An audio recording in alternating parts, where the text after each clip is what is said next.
All right.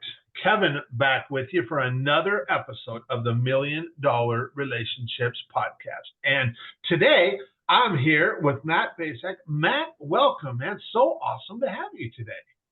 Thank you for having me. Appreciate it. Absolutely. And I, I started messing around on the internet back in 1999 Oh, wow. after attending a Dan Kennedy seminar in Phoenix, Arizona. It was at the Embassy Suites on Camelback, and I met Yannick Silver and Perry Marshall at that event Oh, in '99. huh. And Nice. Yannick had just came out with what was Instant Sales Letters was the Yeah, product, and I it was remember that. going like gangbusters. And it was meeting Yannick that inspired me, like, because I had a cleaning and restoration company at the time.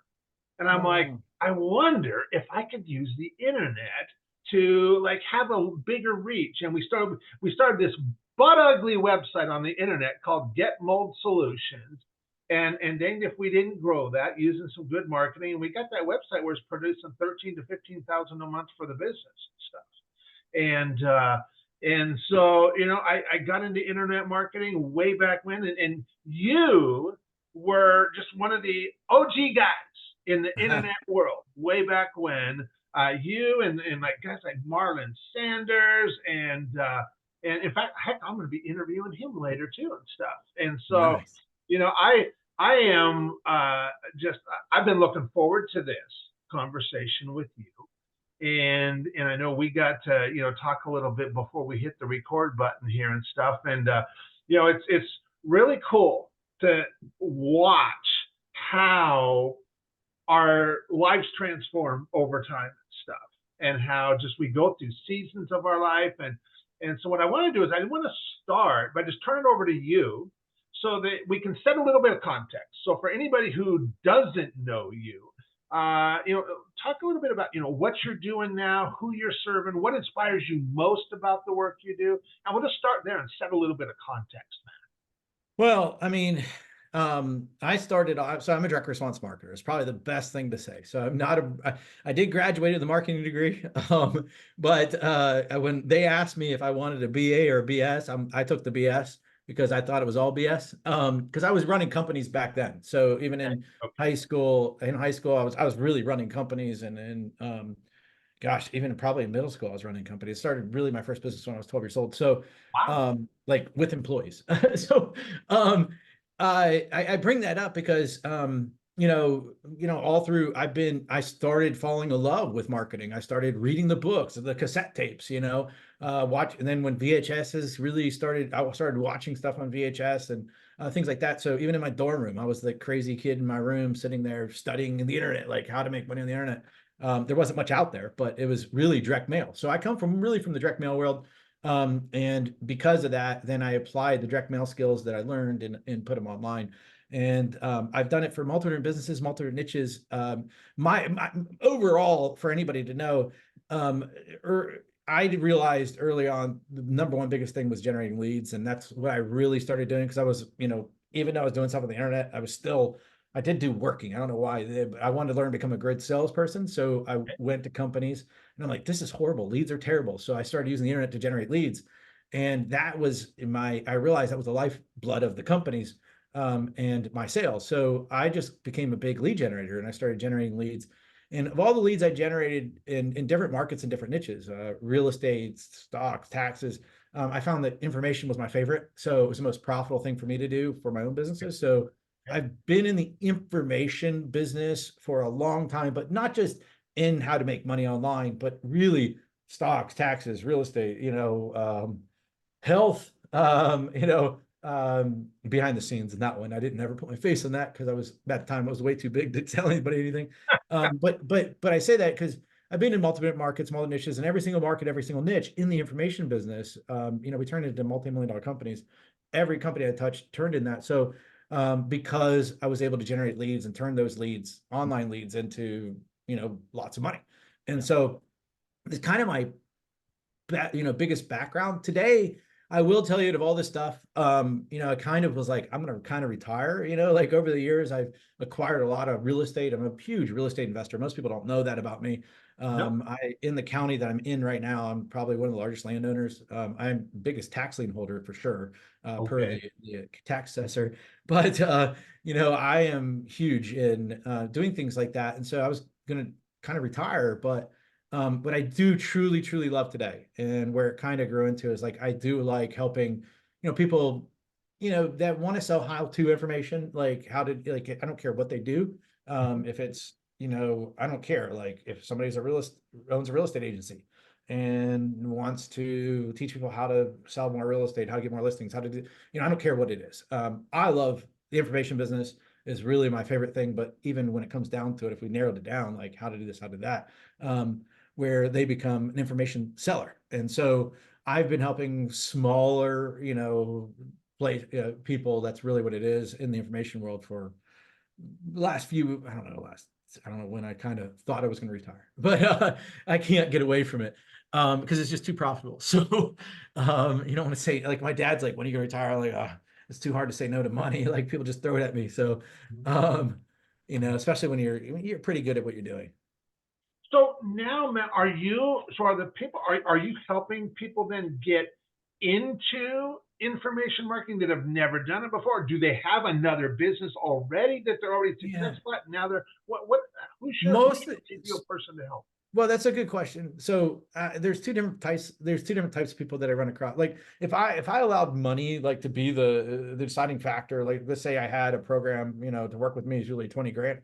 Like that doesn't matter what it is. If somebody's got huge hope to do something, like I can't. I always thought money was going to be a thing that would stop the like be able to get me the client, the exact client I wanted. Unfortunately, that's not it. You know that people if they got hope, they'll throw money at anything. But so I deal with both. A lot of people, what I usually find is somebody's already in a business, has an established business, and then just kind of wants to create something new or new. Okay. And then the other side is that person that just woke up and said, "Hey, I want to just I just want to do this." And so um, And so they might not have any previous business they experience. don't. Okay. There's a lot of that, and honestly, I personally really really like the you know the one that has a burning desire, you know, like to really do that, where it's not just I don't care what I do, I can make money. Like the biggest thing is I always tell people all the time, it's very multiply a zero, right? Like multiplying a zero is the hardest thing in the world. So you know if you have somebody that had success somewhere, it's so much easier multiplying them or multiplying whatever they're doing because they get it. And Yeah. so um however, you know, it's just you know, it's just one of those things, getting those people and you know, letting people see the truth of, you know, there's all this lot of this fancy, snazzy stuff out there when you can look at, you know, like it was even interesting, more grayer I got, the more I started attracting more clients, the right clients, because they're like, wow, no, now you're no more longer a kid anymore in this business, you Yeah. know. Right. So You're an and I guess OG now, you know. yeah. Yeah. But I was pretty dang good back then, and I'm even, you know, better now. So Totally. I'm not the new flavor of the week. And that's I tell a lot of people is like, you know, there's a lot of one-hit wonders that have been around. You know, I've been doing this for forever, since Yeah. 97, I think. I know. I'll be 59 this year in July, and I feel at 59, Matt, I'm just now really starting to figure some stuff out, you know, Oh yeah. and really catching my flow in doing what I do, and you know, and you're right, you know, the whole thing about multiplying zeros. I mean, I had that epiphany, almost like clubbed over my head a few years back, where you know, realizing that because I love entrepreneurs and anybody who would become an entrepreneur, they get my respect just because they're an entrepreneur. You know, I mean, for crying out loud, it's not easy. Yeah. But I can't help every one of them. You know, Yeah. you know, the person that I'm most valuable for is that already established entrepreneur who's already making an impact. I can help them make a bigger impact by doing what I do. You know, Yeah. and so well, okay. So now that we've got a little bit of context set. I'm gonna switch gears. I'm gonna reiterate because, and I'm gonna plug something here before we even go here because I told you, and I pretty much tell everybody that I interview for this podcast. We've been running this. I've been hosting this for about 2 years, thanks to my buddy Brad Costanza, who just pretty much insisted, Kevin, this is like in such alignment for you. You should do this, and he was totally right. It has been hands down one of the most rewarding things I've done in my 28 years as an entrepreneur, and I love the feedback that we get from entrepreneurs when they hear these interviews and hear these stories and hear other entrepreneurs share their story and experience around this topic of relationships.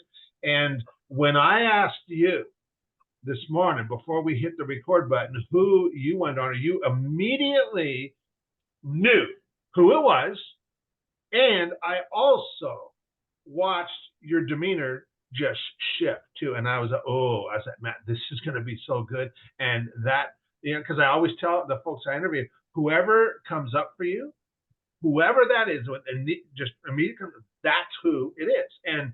And that's how we get to have these conversations. Just going to be so impactful for anybody else who gets to listen in on this. So I'm really excited to hear your story, your experience around this topic of relationships. So I'll reiterate the question for the benefit of the listeners.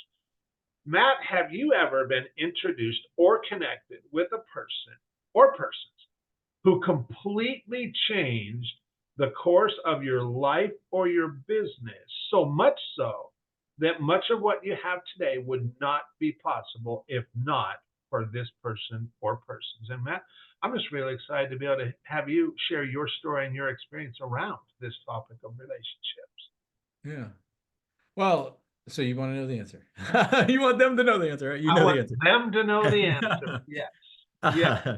Yeah, no, I mean, the first thing that popped in my head was my grandfather. And so, you know, and honestly, I kind of got a little teary-eyed over it. So, that's what you're talking about. It just hit me again. He passed away a couple years ago. So, but I would never be where I am today if it wasn't for him. But it's probably gonna be a little different than most people probably anticipate. So Okay. just a little more background about me that most people don't know, and kind of just say, so I grew up, you know, I'm down south now, but I grew up in Youngstown, Ohio. Grew up in a small steelworking town, Warren, Ohio, actually. And so I come from a long line of steelworkers. My grandfather worked in a steel mill. My dad worked in a steel mill. My great grandfather my grandfather's dad worked in a steel mill. Like and then I think his grandfather migrated here to work in the mill. So you know, we were lower middle class, and so I wasn't born with silver spoon in my mouth, nor was my grandfather, but he probably made the greatest impact because he's the one that dreamed. He's the one that, you know, wished he could have done this and could have done that and things like that. And, you know, I will say probably, you know, so when I was a kid, right. And I, like, I think I told you, but I don't think I told them, or maybe I said something about it, but I've been building business since I'm 12. Right. So, when I was about 11 or 12 years old, it kind of was the beginning of this, right? You know, I basically, you know, everybody was we didn't have money. So you know, I wasn't wearing the cool shoes that everybody was wearing. We had to go Kmart to get our shoes before Walmart got really big, right? So and my dad didn't hit the budget. Like I wanted to wear Nikes like everybody else, but you know, my dad, we didn't have the money to do it. So my grandfather kind of started, you know, I used to spend a lot of time with him. And he was the one that would say, oh man, you know, like, well, you could do that. Like his dreams really became my dreams. And that's what people don't, you know, I don't know. It wasn't like he had this amazing thing, but his dreams became my dreams. He would just dream up stuff and wish he could have done this and wish he could have done that. And so I ended up, you know, he was like, why don't you do something? Like, you got to make money, you know, like he was really hard, work hard, you know, and so I started a paper out. And so from that paper out, I turned that paper out into all the people on my paper out. I turned in lawn care clients. And I Wow. ended up going to the bus stop and heard kids talking about want to buy baseball cards. And so I was like, huh, you want baseball cards? I don't have time to deliver all the papers and do all the yards. So you want to mow some grass for me? And so I was charging $20 a yard. And I turned all those, and I had I paid him $5 to mow the yards for me. So I make $15. I just go and deliver the papers. And so because I had money and kind of leading up to this, it's because I started having some money, right? I was carrying cash all the time. I was 12 years old, driving my bike up to the bank window depositing in a checking account that my parents co-signed on so I can Wow. deposit the cash. And so everybody thought it was crazy about this kid riding up his bike, putting cash in, I never really went in. It was on my route. So, but my grandfather then started teaching me about the stock market and teaching, like things like that, teaching me about business and understanding business. And, so that I can start investing. And just, for me, it was, I started realizing and started getting deeper and deeper inside business. And it allowed me to say a couple things. Like I heard my grandpa complaining because the steel mill would shut down. Like if the smokestacks weren't working, if we didn't see smoke, then nobody had a job. Mhm. Things weren't happening. So, and it always was, shut down, and my dad's laid off, and then this and that. My dad's working midnight turns, and my grandfather, they were working their butt off, and would come home with bleeding hands, and like I'm like, the thing for me, which we probably don't realize, was all the stuff that they did. I do like I thought I was going to be there one day, but I'm like I don't want to be like them. Hearing my grandfather losing his pension, like basically when the company got bought out, they lost their pension, I don't know, whatever happened, and they got nothing. And, they worked all these years and everything went away. And so it was just like, man, I don't want to be like them. But my grandpa kept on dreaming. My grandpa kept on telling me, like, man, I want to do this, and I wish I would have done this, and I wish I would have done this. And if I was somebody your age, I would have done this. And, if I had the money you had, I would have done this. And I'm like, man, I don't want to be the woulda, coulda, shoulda guy. I don't want to be that guy. I want to be, I'm just gonna, I'm just gonna live my life so I don't end up like them, like either of them, like my dad, like my grandfather, like my great grandfather, like my great great grandfather, because they ended up with, I mean, my dad changed course, but once the steel mill shut down and we had to move, but I say, like everybody from my line, it was just like, I'm not gonna be like them. I'm gonna be the first one. I was the first one to start acquiring real estate. I was the first one, to even go out and have the balls to start my own business, Yeah. and none of them, like that was a thing. Like it was, they were cheerleaders. He was the cheerleader, really, for me to just go out there and do it. And so it's kind of me reverse, then, having the inspiration was because I didn't want to be like them. I didn't want to say the things that they say. I didn't want to, do that. And so it was a huge, huge, impact, made probably the greatest impact on me from here, on. I mean, in fact, even in my gym, I started working out. I have a picture of them. Like I stare at them like Wow. all the time. Wow. So, Wow. That's it's interesting.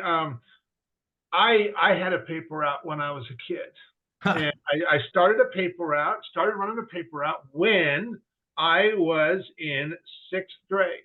So I was like 11, 12 too when I yeah, started my paper route, and my dad insisted that I save half of all my money, which I thought at the time, man, that really sucks. Half, Dad. And he's like, yep, I want you to save half. So my answer to that was, well, shit, I'm gonna go get another paper route. And so I had two look at paper that. routes. That's But funny. I wasn't I didn't catch the entrepreneurial bug until I was in high school when I joined FBLA, Future Business Leaders of America, in high school. That's when I caught the entrepreneurial bug. I wasn't even thinking like an entrepreneur when I was younger, And but it's I mean it's fascinating to hear your story, and I mean like man, I mean how you turned all the people on your paper route into yard work customers, and then you hired somebody other kids to help you out, and I'm gonna say that's an entrepreneur right there, man. Well, and going back to this, I mean, there's some great, great learning from that. Like for anybody, like, so you think about this. So you had a paper route, you would understand this, and maybe some people here are like, oh my God, I had a paper route too.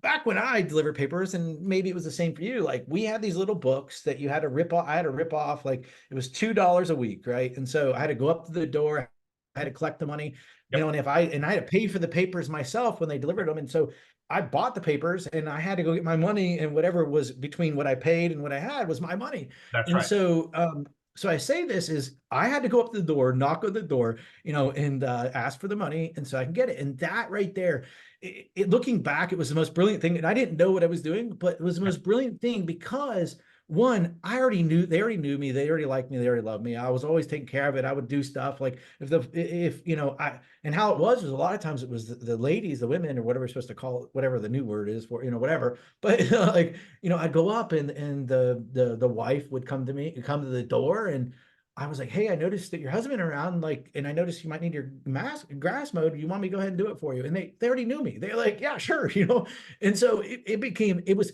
but here's the even crazier thing. It was not just about the relationship. It was even deeper because they had their checkbook already out. Like I was just like, didn't even realize it. Like I was already, upselling while I was, not Yeah. realizing what I was doing, but I, Totally. but I had Totally. that. Yeah. So, it was that, burning desire. And then plus the other things, the kids at my bus stop, the bus stop wanted to buy baseball cards. Baseball cards are huge back then. And so, that was my side hustle too, during that time too, was I would go up and I would just I would walk in with cash, and I'll be like, hey, I'll buy all your cards for, to put a pile of cash. And it could have been a bunch of ones. They didn't care. The bigger the pile of cash, the more it was. They didn't care. And so I built this huge collection thing. I was gonna make millions off of my credit card, my cards. And so I was like, I got this, I'm saving this money, putting it in the stock market. But even deeper in that, what people don't realize is, so studying companies, one of the things that I personally started noticing was I started noticing, because one thing I'm really good at watching trends. I'm actually a very big split tester. I split test, like I've done 12. I don't have my file here. Oh, maybe I do. Yeah, it is.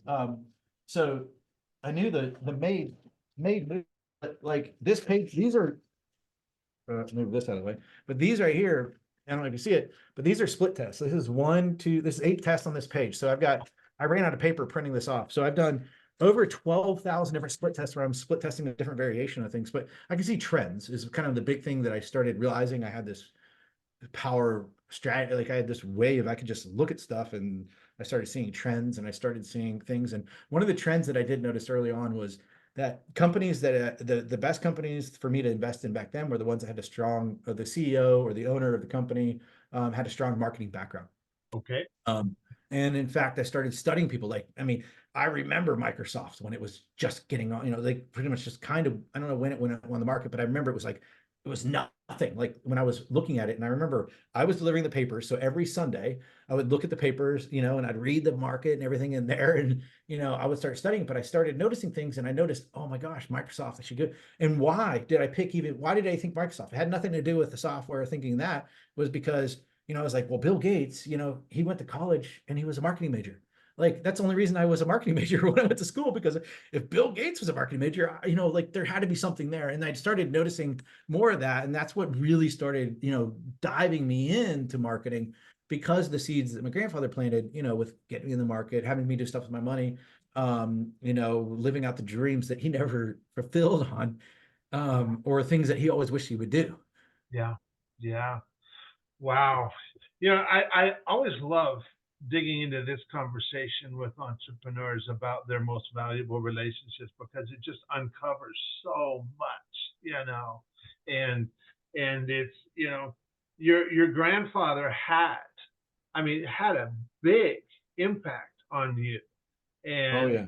it's so if you look over the years, and I'm sure you can come up with lots of examples of this, but what is just one example where you were able to have a really big impact, and hands down, that would have never been possible or never would have happened if not for this relationship that you had with your grandpa?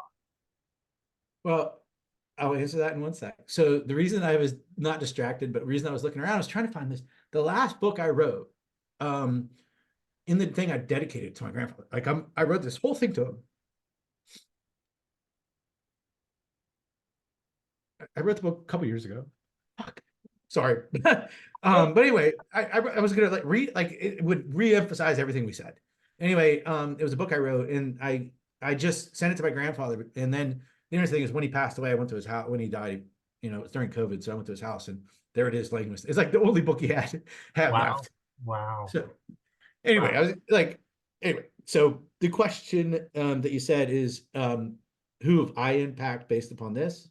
Yeah, what is an example where you personally were able to make a really big impact in the world, or on a group of people or what have you, and hands down, that would have never happened if not for this relationship that you and your grandfather had? I mean, the first thing that popped in my head was my son. You Okay. know, I mean, I dealt like, I think with kids, like, man, oh, I mean, it just makes me think of like the kids that I had around with my kid. So I had one client. Oh my gosh, I don't, I won't use his name just because I don't. It kind of got weird for him because he was like 11 or 12 years old. Okay. Got online. He was making about, yeah, I don't know where he was at, 10,000 a year online. But I'm like, he went to one of my events, and I remember going up to this kid, right? I would say my son, but deep before that would be this kid. And so it's children, kids, probably about that age, 11, 12, 13, in that age. And so he's at my event. Like, I'm doing an event at the country club where we lived at the time. And I'm looking around the room, and there's this kid back there. And anyway, he's asking great questions from during the thing. And I'm like, so I walk over to him at the end. I'm like, "Where's your mom? Where's your dad?" He's like, "What do you mean?" He's like, "I came to the event. I bought the ticket." And I'm like, "How? What? Like, Wow. seriously?" Like, so I pulled him aside, and I'm like, and I remember I went to the side room at the country club, and I was just like, "Sit down. Tell me what you're doing. I just want to help you." And he was like, and usually, like, I never, especially at that time, I was very like, I don't put energy in somebody that didn't put energy in me, and the energy I wanted was money, right? So, like, that was kind of my thing. But I did pull him aside, and I'm like, listen, what are you doing right now? What are you doing? I'm going to help you. And so he started telling me, I'm like, well, here, let me look at this. And I said, if you change this, I said, you're going to make a lot more money. And so I do another event. The kid shows back up, and he's like, hey, Matt, I'm doing 100. He was like 12 at the time, and he's like, I'm doing 100 grand. And I was like, well, God, like, Wow. insane. Wow. And so, so then I remember, because I don't know, he was about 15 years old, and 15 years old. Well, he might have just turned 16 because he just bought a car. He bought paid cash for a Mercedes. And kids at school were making fun of him because he didn't have the special class. Like, and he went to a private school, and he didn't have, I don't know what series that was cooler than his. And I'm like, dude, did you tell him that daddy didn't buy this for you? Like, you bought this thing yourself. And but I remember I got him to $100,000 a month. I try to keep tabs on him. And I heard he's doing like 3 million a month now. Wow. Wow. And but he got in, and for him, I mean, the crazy thing is, not only did he inspire a lot of people, he inspired my children, he inspired everybody around us. Hearing when I was, it got to the point where, because he was under 18, it kind of became a little problematic for him, especially with PayPal, with things like that, especially with the amount of money he was making. And even with Amazon, and it's because he was doing stuff at Amazon. Um, so kind of quit talking about his name because it put a light on him, right? So but it was just, but for him, I mean, he's gone out, and that will sell you. Like, he was on Forbes. He went, I mean, so many people impacting, like, the thing. I was just a Wow. facilitator, right? Wow. Facilitated the whole thing. A Yep. lot of that, but I remember I saw me and him, right? I'm like, it's just like, you're gonna deal with, and for him, I told him something that I would tell every, kid, even my son. It was like, I dealt with something hard, and maybe, people listening, maybe you're younger listening to this. Look, the biggest headline that I said in my mind was, I'm too young, I'm too young, I'm too young, I'm too young. And then somebody said to me, Matt, I keep on hearing you say, I'm too young to this, I'm too young to this, I'm too young to this. He said, and this is why I probably went off and made millions by the time I was 20 something. And because it changed. He said, one day you're going to say, I'm too old, and never gonna get anything done. And I was like, huh. And so and I tell him that, like, I say that to my children. I say that, like, that, inspired a lot of people that are younger. Is like, you're never too young. You could Yep. do it now. Yep. Just because Yep. society, you think you got to do certain things at certain times. Like, the time is now. Like, when is now a good time to get something done?